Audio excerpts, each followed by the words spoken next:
Hello again.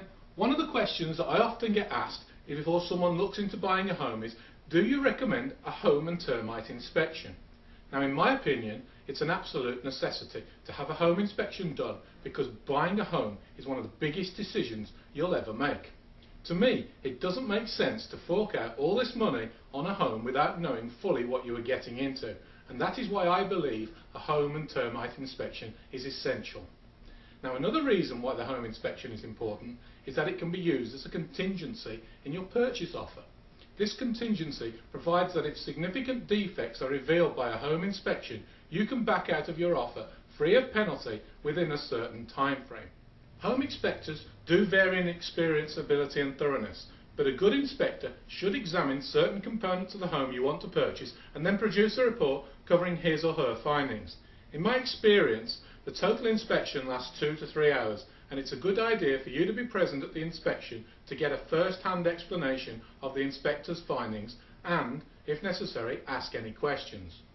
Also, this makes sense as any problems the inspector uncovers are easier to understand if you see them in person instead of relying solely on the snapshot photos in the report.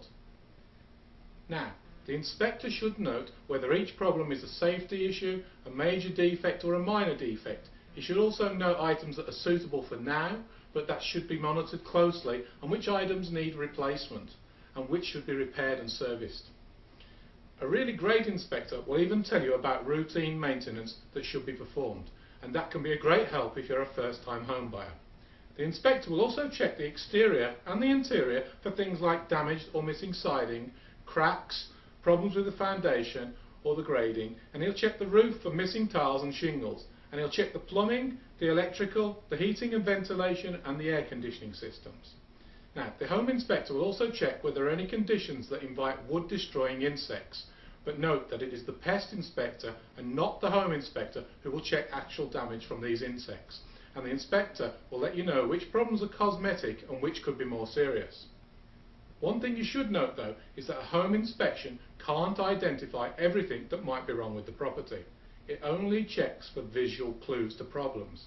For example, if the home's doors do not close properly or the floors are slanted, the foundation may have a crack, but if the crack can't be seen without pulling up all the flooring in the house, a home inspector can't tell you for sure if it's there. But in my opinion, it's still a good idea to get a home inspection done, because once you have the results of your home inspection, you then have a couple of options. First, if the problems are too significant or too expensive to fix, you can choose to walk away from the purchase as long as the purchase contract has an inspection contingency. Second, for problems large or small, you might ask the seller to fix them or reduce the purchase price or give you a cash credit at closing to fix the problems yourself. And this is where the inspection can pay for itself several times over. The bottom line is that a home and termite inspection will cost you a little bit of time and money, but in the long run you'll be very glad you did it. The inspection can reveal problems that you may be able to get the current owners to fix before you move in, saving you time and money. And if you're a first-time home buyer, an inspection can give you a crash course in home maintenance and a checklist of items that need attention to make your home as safe and sound as possible. So don't skip this important step in the home buying process. It's worth every penny. If you enjoyed the information in this video and would like to receive 20 free videos on the top questions that people ask about buying a property in Central Florida, then please enter your information in the box you see beside this video or visit the website shown at the end of the video.